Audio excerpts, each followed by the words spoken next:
Railway માર્ગથી કચ્છમાં રણોત્સવ જોવા જઈ રહ્યા છો તો અહીંના રેલવે સ્ટેશન ઉતરો તો નાક દબાવીને ઉતરજો, નહીં તો ગટરની દુર્ગંધ તમને બીમાર કરી નાખશે।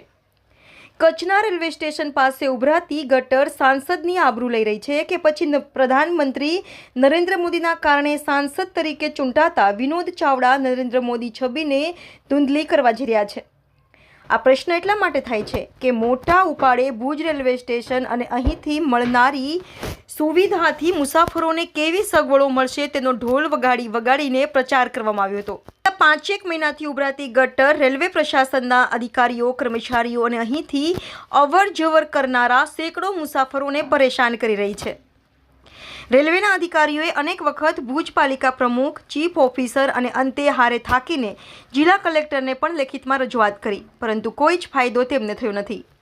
જોકે પાલિકાના ડ્રેનેજ શાખાના એન્જિનિયર મહિપાલસિંહ ઝાલાએ જણાવ્યું કે કેટલાક મહિનાઓથી આ મુશ્કેલીનો હલ લાવવા માટે પ્રયાસ કરીએ છીએ, પરંતુ રેલવે વિભાગે પોતાનું કામ કરવા માટે પાલિકાનું કામ બગાડી નાખ્યું છે, જેનું સમારકામ કરવામાં અંદાજે અત્યાર સુધીમાં 25 લાખ જેટલો ખર્ચ કરી દેવામાં આવ્યો છે।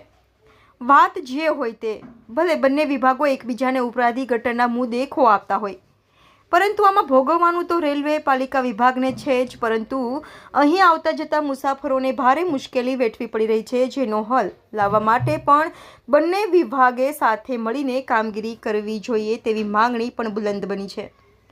સંજય જાની, अपना मिजाज न्यूज़, भूज, कच्छ।